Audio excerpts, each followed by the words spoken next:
बसेर चाहिँ पछि हाम्रो आउने एमपिएल अर्को 82 सालमा आउने एमपिएलको लागि चाहिँ तपाईँ एउटा सिटमा बसेर स्टेपमा बसेर चाहिँ तपाईँ आफ्नो चाहिँ काम गर्न सक्नुहुनेछ र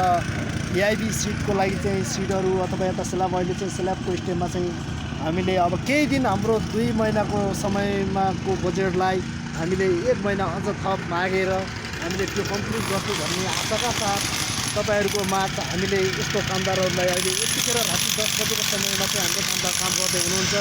र यहाँ काम धमाधम भइरहेको छ र स्टेपहरू मिलेको छैन हल्का स्टेप पनि मिलाइरहेको छ माझमा देखाइरहेको छ र हाम्रो कामदारहरू काम गर्दै हुनुहुन्छ हाम्रो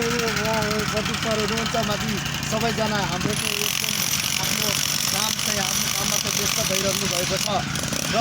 म चाहिँ के भन्न चाहन्छु भने तपाईहरुको साथ सपोर्टले गर्दा एकदम तपाईहरु हेरिराख्नु होला अबदेखि आउने दिनहरुमा पनि म पनि जुन प्रतिदिन तपाईहरुलाई यो भिडियो देखाउनेछु हाम्रो केही स्टेपहरु बाँकी नै छ अब आउने हाम्रो उता त्यो चाहिँ इस्ट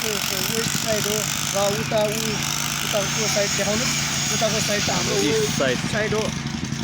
इस साइडमा चाहिँ भिआइपी सिटको लागि चाहिँ तपाईहरुको लागि व्यवस्था गरिएको छ भने त्यो साइड चाहिँ इस्ट वेस्ट दुई भागमा विभाजन गरिएको छ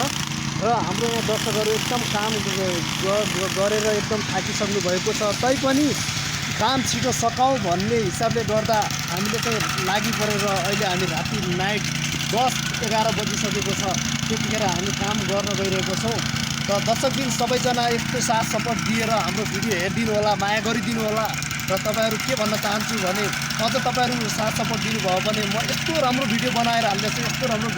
हाल्नेछु हेर्नुहोस् हाम्रो पुरै स्टेप हाम्रो स्ल्याबको लागि चाहिँ डन्डीहरू सबै बाँधिएको छ दिवारको वर्कहरू सबै हाम्रो चाहिँ हामीले कम्प्लिट गरिसकेका छौँ र केही ग्रिडहरू गर्न बाँकी नै छ र केही ग्रिड गर्न बाँकी छ केही ग्रिड गरिसक्यौँ र इस्ट साइडमा चाहिँ सबै काम चाहिँ एक साइडको स्ल्याब चाहिँ कम्प्लिट गरिसकेका छौँ हामीले र त्यो हाम्रो साइडमा चाहिँ ग्रिडको आधारमा विभाजन गरिएको छ केही ग्रिड गर्न बाँकी छ केही ग्रिड गरिसक्यौँ अब हाम्रो लगभग 1 महिनाको समय बाँकी छ 1 महिनाको समयमा हामी सबै काम सक्छौँ र कम्प्लिट गर्छौँ भन्ने आशाको साथ हामीले केही कामहरू अगाडि तर्कहरू बढाइरहेका छौँ तैपनि हाम्रो दिएको कम्पनीमा दिएको स्यालेरी एकदम सानो भए पनि हाम्रो मन चाहिँ ठुलो छ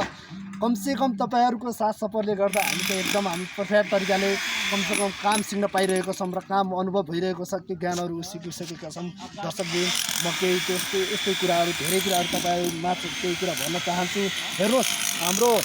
हुनुहुन्छ साइड इन्जिनियर हाम्रो चाहिँ सर हुनुहुन्छ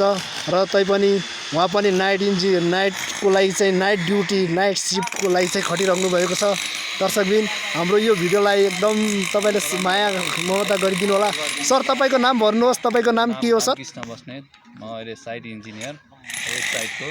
यहाँ काम चलिरहेको छ हाम्रो रातको 3 बजेमा सायद 12-1 बजिरहेको होला हाम्रो काम अहिले यहाँ फ्लोरिङ देखि सबै गेट मिलाउने काम चलिरहेको छ हेर्नु होला काम चलिरहेको छ राम्रोसँग काम भइरहेछ र हाम्रो स्टेडियम प्यारापिट पनि चाँडै बन्ने छ तपाईहरु यसो हाम्रो भिडियो हेर्दै गर्नु होला कृपया किप वाचिङ लाइक सपोर्ट तपाईँ एउटा के सुन्नुहोस् न सर एउटा यस्तो भनिदिनु पर्यो हाम्रो काम कहिले सकिन्छ त्यो पनि भनिदिनु पर्यो क्या सबै दर्शकहरूलाई एकदम मिठो मसिनो काम भनिदिनु पर्यो क्या कामको बारेमा काम चाँडै सकिन्छ काम तीव्र गतिमा भइरहेछ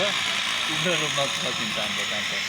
ल सुन्नुहोस् उहाँ हाम्रो सरबाट चाहिँ जस्ट एउटा हामीले चाहिँ भन्नुपर्ने मोटिभेसनल चाहिँ उहाँले चाहिँ जानकारी दिएर जानुभएको छ र म केही कुरा त अर्को सरबाट पनि केही कुरा भन्न चाहन्छु र उहाँबाट पनि केही कुरा सुनाउन चाहन्छु ल भन्नुहोस् नमस्ते प्रदीप सर सुन्नुहोस् केही कुरा भनिदिनुहोस् हाम्रो यो कीर्तिपुर ग्राउन्डभित्र भएको अहिले चाहिँ